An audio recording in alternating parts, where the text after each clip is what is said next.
नमस्कार दोस्तों, मेरा नाम है कुमार विनय और स्वागत है आप सभी का एक बार फिर से जस्ट नॉलेज चैनल पर। तो हम लोग समुद्र विज्ञान का अध्ययन कर रहे थे, मीन्स ओशिनोग्राफी का अध्ययन कर रहे थे। ओशिनोग्राफी में अभी तक हम लोगों ने 5 भाग देख चुके हैं। आज ओशिनोग्राफी के छठे चैप्टर में हम लोग महासागर के तापमान के बारे में जानेंगे, means temperature of ocean temperature के बारे में।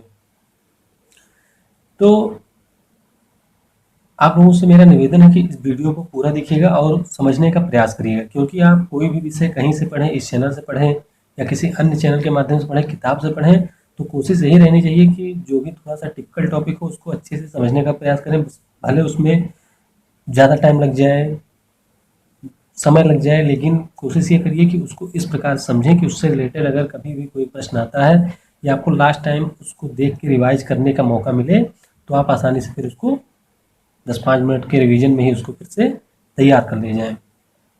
तो उसी क्रम में आज हम लोग बात करेंगे ओशियन टेम्परेचर की, कि किस प्रकार से टेम्परेचर का वेरिएशन होता है हमारे समुद्र में।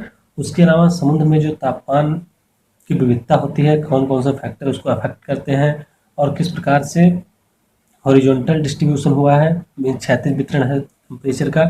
उसके अलावा किस तरह से वर्टिकल डिस्ट्रीब्यूशन है टेम्परेचर का। आप सभी से निवेदन है कि वीडियो के बारे में अपनी राय जरूर दिया कीजिए। वीडियो अगर पसंद आए तो लाइक करिए, कमेंट करिए, जिससे क्या होता है कि मुझे पता चलता है कि आपको जो चीज़ें बताई जा रही हैं वो समझ में आ रही हैं या नहीं आ रही हैं। अगर आपको चीज़ें कहीं समझ में नहीं आती है तो बेशक आप डिसलाइक कर दीजिए, वीडियो नहीं पसंद आए डिसलाइक कीजिए, लेकिन आप लोग रीज़न जरूर बताया करिए कि आखिर आपने डिसलाइक क्यों किया है। ठीक, तो चलिए हम लोग शुरू करते हैं ओशियन टेम्परेचर को। देखिए, अगर हम बात करें टेम्परेचर की या एनर्जी की, मीन्स एक तरह से जो ऊष्मा हमें प्राप्त होती है वो एक तरह से एनर्जी का ही सोर्स होती है।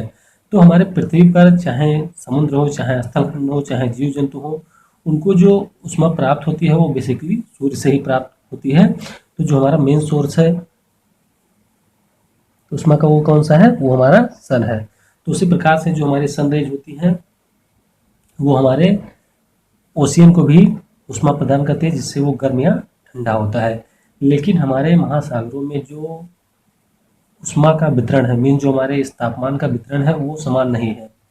मीन्स वो घटता भी जाता है, बढ़ता भी जाता है। मीन्स अगर हम औसत तापमान की बात करें, समुद्र के औसत तापमान की, महासागरों के औसत तापमान की बात करें, तो वो है 3 to 4 डिग्री सेंटीग्रेड। लेकिन अगर हम उसके सतह की तापमान की बात करें, मीन्स जैसे ये हमारा लेवल हुआ समुद्र का और ये उसका नितल हुआ, मीन्स उसका ओशियन बॉटम हुआ और ये उसका फ्लोर हुआ, तो अगर हम इसकी बात करें तो इसका टेम्परेचर जो होता है अप्रॉक्स 25 डिग्री सेंटीग्रेड होता है। लेकिन औसत टेम्परेचर जो होता है, जो हमारा औसत तापमान होता है, वो यहाँ से यहाँ तक पूरा 3 to 4 डिग्री सेंटीग्रेड होता है। इससे क्या पता चलता है, इससे हमें यह पता चल रहा है कि हमारे जो समुद्र की ऊपरी सतह है यह ज़्यादा गर्म है, और जैसे जैसे हम नीचे जाएंगे सतह ठंडी होती जाएगी, मीन्स जो समुद्र का जल है वो ठंडा होता जाएगा। अब सवाल उठता है कि आखिर में समुद्र का जल जो गर्म हो रहा है, आपको पता चल गया कि ये सूर्य की किरणों से ही गर्म होता है। तो हम जानते हैं कि आखिर में कौन कौन से ऐसे फैक्टर हैं कि जो इफेक्ट करते हैं टेम्परेचर को। मीन्स सागर का जो तापमान है वो सभी जगह पे एक समान नहीं है।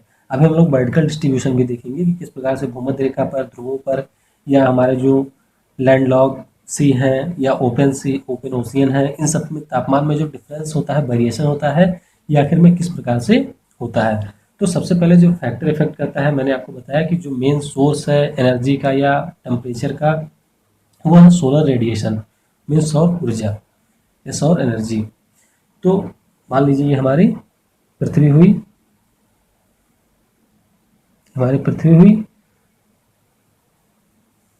ठीक है। ये हमारी हो गई ट्रॉपिक ऑफ कैंसर, कर्क रेखा। ये हमारी हो गई भूमध्य रेखा, इक्वेटर लाइन, एंड ये हो गई हमारी ट्रॉपिक ऑफ कैप्रिकॉर्न, मीन्स मकर रेखा। तो आप लोग जानते होंगे कि ये 23.2 डिग्री नॉर्थ है और ये 23 टू साउथ है, ठीक। और ये हमारा 0 डिग्री है। तो हमारी जो सूर्य की ऊर्जा आती है, सूर्य की ऊष्मा आती है, वो कहाँ पर, इक्वेटर पर सीधे पड़ती है। तो इस हिसाब से क्या होना चाहिए, इस हिसाब से जो हमारा इक्वेटर रीजन होना चाहिए, यहाँ पर ये किरणें तिरछी पड़ती हैं। आप लोग जानते होंगे कि अक्ष पर अपनी 23.2 डिग्री झुकी हुई है। यहाँ पर मैं एक चीज़ और आपको क्लियर कर दूँ, हो सकता है आप में से बहुत से लोगों को ना पता हो कि कहा जाता है कि पृथ्वी अपने अक्ष पर तेज सही 1/2 डिग्री झुकी हुई है। बेसिकली जब हम एंगल का मेजरमेंट करते हैं तो हम लोग कैसे करते हैं, ये लाइन हुआ, ये हमारा हुआ, तो एंगल का मेजरमेंट हम हॉरिजॉन्टल लाइन से करते हैं। मीन्स जो हमारी ये क्षैतिज रेखा है इससे मेजरमेंट करते हैं कि ये 30 डिग्री का एंगल हुआ। लेकिन जब हम मेजर करते हैं इसको तो यहाँ पर इसमें डिफरेंस आ जाता है। कैसे, थोड़ा मैं आपको बताता हूँ। मीन्स जो हमारी पृथ्वी है, मैंने आपको बताया कि ये हमारी पृथ्वी है, इस तरह से अक्ष जो इसका है ये लाइन है, और जो 23 का एंगल बनता है यहाँ पर ये झुकी हुई है, तो 23 डिग्री का एंगल ये वर्टिकल लाइन के साथ में बनाता है। मीन्स कभी ध्यान में अगर आए कि अपने अक्ष के साथ पूछा जाए तो अक्ष के साथ में ये 23 से 1/2 डिग्री का एंगल बनाती है। उसके अलावा जो इसकी हॉरिजॉन्टल लाइन अगर यहाँ पर ड्रा किया जाए, कोई खींची जाए, तो उससे ये 66 सही 1/2 डिग्री का एंगल बनाएगी। ठीक है, तो हम लोग क्या बात कर रहे थे, तापमान के बारे में, कि सोलर रेडिएशन से किस प्रकार से तापमान में अंतर आता है। तो जो डायरेक्ट रेज पड़ती हैं, इसको हमने आपको पृथ्वी के मोशन में भी बताया था चैप्टर 2 में। तो डायरेक्ट रे पड़ती हैं तो यहाँ पे ज़्यादा सूर्य की किरणें पड़ेंगी, तो इस जो रीजन होगा ये ज़्यादा गर्म होगा। ठीक है, तो इस हिसाब से क्या होना चाहिए कि जो हमारी भूमध्य रेखा है यहाँ पर तापमान सबसे ज़्यादा होना चाहिए, लेकिन ऐसा नहीं होता है, यहाँ पर वेरिएशन पाया जाता है। क्यों आखिर में वेरिएशन पाया जाता है, चलिए इस पर भी डिटेल में बात करते हैं। मीन्स भूमध्य रेखा के पास में हमारा जो समुद्र महासागर है ये ज़्यादा गर्म ना होकर, इससे हम जब थोड़ा उत्तर की तरफ या दक्षिण की तरफ बढ़ते हैं तो यहाँ पर ज़्यादा उष्मा पाई जाती है। इसके पीछे का मेन कारण क्या होता है, ये क्लाइमेटोलॉजी में हम डिटेल में जानेंगे, लेकिन मैं थोड़ा सा आपको हिंट दे रहा हूँ यहाँ पे कि क्या रीजन होता है। बेसिकली जब यहाँ पर सूर्य की किरणें डायरेक्ट पड़ती हैं तो यहाँ पर लो प्रेशर जोन क्रिएट होता है, मीन्स निम्न वायुदाब का केंद्र क्रिएट होता है, और उसी के परिणाम स्वरूप यहाँ की जो तापमान है वो ऊपर तापमान बढ़ता है। तो यहाँ पर क्या होता है, वाष्पीकरण होता है, मेन वेपोराइजेशन होता है, वेपोराइजेशन होता है यहाँ पर वाटर का। वाटर का जब वेपोराइजेशन होता है तो उसके परिणाम स्वरूप क्या होता है, जैसे मैंने आपको बताया था कि जब ठंडी जल धाराएं गर्म होती हैं तो वो फैलती हैं। ठीक उसी प्रकार से जब हमारा जल गर्म होता है, सॉरी हवा गर्म होती है, तो वो भी फैलती है और अपलिफ्ट होती है ऊपर की तरफ। मीन जो ठंडी हवा होती है वो हमारी सतह के पास होती है और गर्म हवा ऊपर उठती है। तो उसके परिणाम स्वरूप यहाँ से वेपराइजेशन होगा, वाष्पीकरण होगा, और जो गर्म हवाएं उठेंगी उन पे ह्यूमिडिटी होगी, मीन्स उसमें आर्द्रता होती है। तो वो आर्द्रता के साथ में ऊपर उठती हैं, और जैसे जैसे हम पृथ्वी की सतह से ऊपर जाते हैं वहाँ पर टेम्परेचर जो है वो कम होता जाता है। तो वहाँ पर धूल कण पाए जाते हैं हमारे वातावरण में, हमारे एटमॉस्फेयर में। उनसे इन मीन्स जो ये हमारे धूल कण होते हैं और ये जो एयर आर्द्रता को लेकर ऊपर बढ़ती है, उसके बाद में इसका कंडेंसेशन हो जाता है।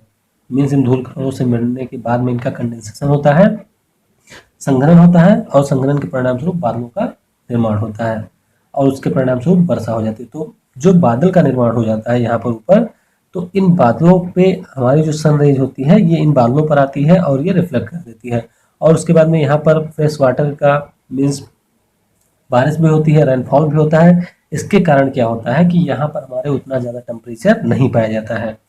मीन्स जो हमारा इक्वेटोरियल रीजन है, जो हमारा भूमध्य रेखीय क्षेत्र है, इसमें हर शाम को 4 बजे के आसपास में बहुत ही तीव्र गति से वर्षा होती है। ठीक है, इसके पीछे का कारण यही होता है कि यहाँ पर लो प्रेशर जो जोन क्रिएट होता है, गर्म हवाएं गर्म होकर ऊपर उठती हैं, उनमें ह्यूमिडिटी होती है। ह्यूमिडिटी के कारण ही वो कंडेंसेशन होता है, संघनन होता है, उसके परिणाम स्वरूप वो बादलों का निर्माण होता है, क्लाउड का फॉर्मेशन होता है, और फिर यहाँ पर हैवी रेनफॉल होती है, जिसके कारण यहाँ पर उतना ज़्यादा टेम्परेचर नहीं पाया जाता है। और इन बादलों के ऊपर से ये सोलर जो रेडिएशन होती है ये रिफ्लेक्ट होती है। इसको हम लोग हीट बजट में उष्मा में डिस्कस करेंगे और क्लियर। ठीक है, तो ये तो हो गया पहला फैक्टर। पहले फैक्टर के बारे में हमने बात की कि जो हमारी सन की रेज आती है। ठीक, तो इससे क्या पता चलता है कि जैसे जैसे हम भूमध्य रेखा से ध्रुवों की तरफ जाएंगे, तापमान में सागर का जो तापमान है इसमें अंतर होता जाता है, लेकिन ये भी एक समान नहीं होता है। इसके बारे में हम लोग आगे चर्चा करेंगे। ठीक है, फिर हम लोग बात करते हैं सेकंड कास्ट की। दूसरा रीजन क्या है, अगर हम बात करें सेकंड रीजन की, तो सेकंड रीजन होता है हमारा डेंसिटी मीन्स घनत्व, एंड सैलिनिटी मीन्स लवणता। अब ये कैसे काम करते हैं, बेसिकली जो डेंसिटी होती है और सैलिनिटी ये डायरेक्टली डिपेंड करती है टेम्परेचर पर। मीन्स जहाँ की डेंसिटी और सैलिनिटी लवणता और घनत्व ज़्यादा होगा, वहाँ का तापमान ज़्यादा होगा। ऐसा क्यों होता है आइए बताता हूँ मैं। मान लीजिए ये हमारा ओशियन है, यहाँ पर वाटर है। अब वाटर में अगर यहाँ पर ज़्यादा डेंस होगा तो जो इसकी टेम्परेचर को होल्ड करने की कैपेसिटी होगी वो ज़्यादा होगी, क्योंकि जो सन की रेज आती हैं, सन की रेज इसमें ज़्यादा से ज़्यादा एब्जॉर्ब होंगी। मीन्स इसमें जब कोई तत्व पाया जाता है फ्रेश वाटर के अंदर तो ये किरणों को ज़्यादा नीचे नहीं जाने देता। मीन्स जो हमारी सन रेज आती हैं ये लगभग 600 फीट की गहराई तक जाती हैं समुद्र में, लेकिन जब डेंसिटी जहाँ पर ज़्यादा होगी वहाँ पर ये किरणों को रोक लेंगी। तो मीन्स ये ज़्यादा यहाँ पर मॉइस्चर ज़्यादा रेडिएशन ऑब्जॉर्व करेंगे, मीन्स ज़्यादा उसमें ये सन की जो ऑब्जॉर्व करेंगी, इसी कारण यहाँ का तापमान बढ़ जाएगा। तो डेंसिटी और सैलिनिटी अगर ज़्यादा होगी तो ये डायरेक्टली प्रोपोर्शनल होता है टेम्परेचर के। डायरेक्टली प्रोपोर्शनल का मतलब क्या हुआ कि अगर डेंसिटी घनत्व ज़्यादा हुआ, ठीक, और अगर हमारी लवणता ज़्यादा हो, तो इन दोनों स्थितियों में क्या होगा, वहाँ का उस रीजन का टेम्परेचर जो है वो ज़्यादा होगा। तो ये तो हो गया हमारा सेकंड काज। थर्ड काज की हम बात करें, थर्ड क्या रीजन है, तो ये रीजन होता है हमारा ओशियन करंट। कौन सा कारण होता है, ओशियन करंट, महासागरीय धारा। मैंने आपको बताया था कि जो हमारी गर्म धाराएं होती हैं, जो हमारी हॉट करंट होती हैं, वो कहाँ पर जनरेट होती हैं, वो हमारे इक्वेटर पर जनरेट होती हैं। उसके अलावा जो हमारी ठंडी धाराएं होती हैं उनकी उत्पत्ति ध्रुवों पर होती है। ठीक है, तो ये जब हमारी गर्म धाराएं किसी लैंड के पास जब जहाँ से होकर गुजरती हैं वहाँ के पानी को गर्म कर देती हैं। उसके अलावा जो हमारी ठंडी धाराएं होती हैं वो जिस रीजन से गुजरती हैं वहाँ की तापमान को कम कर देती हैं, और जो हमारी गर्म धाराएं होती हैं वो बढ़ा देती हैं। ठीक, तो इसके बारे में बात हो गई। अब हम लोग बात करते हैं जो फोर्थ रीजन है वो होता है विंड।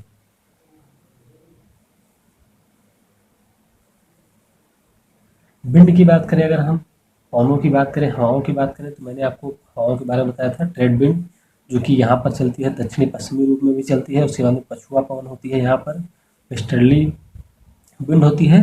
तो विंड क्या होता है कि जब जिस रीजन से विंड गुजरती है वहाँ पर वो जो इवेपराइजेशन मीन्स वाष्पीकरण की दर होती है उसको बढ़ा देती है। ठीक है, उसके परिणाम स्वरूप क्या होगा कि जब वहाँ पर इवेपराइजेशन ज़्यादा होगा, विंड चलेगी, तो वहाँ पे तापमान में भी अंतर पाया जाएगा। मेन जो हमारी पवनें होती हैं, जो हमारी हवाएं होती हैं, वो कुछ स्थानों पे तापमान को बढ़ाती भी हैं और कुछ स्थानों पर उसको घटाती भी हैं। कैसे, जैसे मान लीजिए हमारे जो भूमध्य रेखा पर हॉट वाटर होता है, मीन्स यहाँ पर जो हॉट वार्म करंट होता है, ये इसको क्या करती है, मूव कराती हैं। मूव कराने के बाद में मैंने आपको बताया कि जो हमारे नीचे का ओशियन के नीचे का जो जल होता है उसका तापमान उतना ज़्यादा नहीं होता है। तो जब ऊपर की गर्म हवा मूव करेगी तो नीचे का जो ठंडा पानी है ये ऊपर आ जाता है। इसको हम लोग अपवेलिंग भी कहते हैं। तो बेसिकली इसके पीछे का रीजन यही होता है, विंड। उसके अलावा इस प्रकार के जो एलिमेंट होते हैं वो टेम्परेचर को इफेक्ट करते हैं। क्लाउड के बारे में मैंने बता ही दिया कि क्लाउड कवर जो होता है वो भी विंड को प्रभावित करता है, मीन्स ओशियन के टेम्परेचर को प्रभावित करता है। मीन्स जहाँ पर जिस रीजन में क्लाउड होगा वहाँ पर जो सन की रेडिएशन है वो डायरेक्टली हमारे फ्लोर तक नहीं आ पाएंगी, मीन्स ओशियन तक नहीं आ पाएंगी, तो उसके कारण वहाँ का जो तापमान है वो बढ़ जाता है। अब हम लोग थोड़ा समझते हैं कि इसका डिस्ट्रीब्यूशन कैसे है। क्षैतिज मीन्स इसका हॉरिजॉन्टल और वर्टिकल डिस्ट्रीब्यूशन कैसे है हमारे सी में। तो मैंने आपको बताया कि भूमध्य रेखा के पास में जो टेम्परेचर होगा वो गर्म ज़्यादा होगा ओशियन का, और उसके अलावा ध्रुव पर कम होगा। लेकिन ये इफेक्ट सब जगह पे समान नहीं रहता है। मीन्स जो हमारे क्लोज सी होते हैं, मीन्स नॉर्वेन कंट्री में इस रीजन में जो यहाँ का सी है बाल्टिक सी है, मेडिटेरियन सी हुआ, उसके अलावा ब्लैक सी हुआ, फिर यहाँ पर हमारा है कौन सा, कैस्पियन सी हुआ। तो इन सब सी की अगर बात करें, अराल सी हुआ।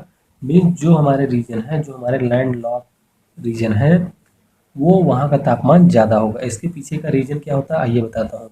जैसे अगर हम बात करें अटलांटिक ओशियन की, अटलांटिक ओशियन की बात करें तो अटलांटिक ओशियन में यहाँ पर अगर गर्म धाराएं हैं तो ध्रुवों की तरफ से ठंडी धाराएं भी आती हैं, और इन धाराओं के कारण पे यहाँ पर वाटर का मिक्सिंग होता है। पूरे रीजन में जो है वाटर मिक्स होता रहता है। तो इसके कारण यहाँ का तापमान ज़्यादा होता है। लेकिन अगर हम बात करें इस रीजन की, मीन जो हमारे छोटे छोटे सागर हैं ये बेसिकली खुले नहीं होते हैं, मीन्स यहाँ पर जो ठंडी धाराएं हैं वो नहीं पहुँच पाती हैं। इसके पीछे एक रीजन और होता है। जैसे अगर हम कंपेरिजन करें हमारे उत्तरी ध्रुव की और दक्षिणी ध्रुव की, तो अगर इसमें पूछा जाए आपसे कि कौन सा ध्रुव ज़्यादा गर्म होगा, कौन से ध्रुव का जो पानी है वो ज़्यादा गर्म होगा, तो इसमें जो हमारा उत्तरी ध्रुव है वहाँ का जो वाटर होता है ये ज़्यादा गर्म होता है। इसके पीछे का कारण क्या है? उत्तरी ध्रुव पर जो हमारा सागर है, आर्कटिक महासागर है, ये बहुत ही ज़्यादा लैंड के संपर्क में है। मेन जो हमारा स्थलखंड होता है वो जल्दी गर्म होता है, जल्दी ठंडा होता है। लेकिन अगर हम बात करें महासागरों की, तो महासागर का जो जल होता है वो ना जल्दी गर्म होता है और ना ही जल्दी ठंडा होता है। तो यहाँ पर जब जो हमारे ज़्यादा स्थलखंड इससे जुड़े हुए हैं ये धीरे धीरे क्या होते हैं, जल्दी गर्म होते हैं, और इन्हीं से कांटेक्ट में होने के कारण यहाँ का जो महासागर है वो जल्दी गर्म हो जाता है। लेकिन जो हमारे दक्षिणी ध्रुव के महासागर हैं ये इस तरह से स्थलखंडों से नहीं जुड़े हुए हैं। तो इस रीजन के कारण में उत्तरी ध्रुव का तापमान हमेशा ज़्यादा होगा और दक्षिणी ध्रुव का जो तापमान होगा वो इससे कम होगा। तो सेम रीजन यही होता है जो हमारे लैंडलॉक सी होते हैं, मीन जो हमारे क्लोज्ड सी होते हैं, इनके पीछे का भी रीजन यही होता है कि ये बहुत ही ज़्यादा स्थलखंडों से जुड़े होते हैं। उसके अलावा इसमें जो वाटर की मिक्सिंग होती है, मीन्स गर्म और ठंडी जलधाराओं का जो मिश्रण होता है वो भी नहीं हो पाता है। इस रीजन के कारण में यहाँ का जो तापमान है वो बढ़ जाता है। ठीक है, तो ये तो हो गया हॉरिजॉन्टल डिस्ट्रीब्यूशन किस प्रकार से है। अब हम बात करते हैं वर्टिकल डिस्ट्रीब्यूशन की। तो अब हम लोग बात करेंगे वर्टिकल डिस्ट्रीब्यूशन की। मान लीजिए ये हमारा सी हुआ,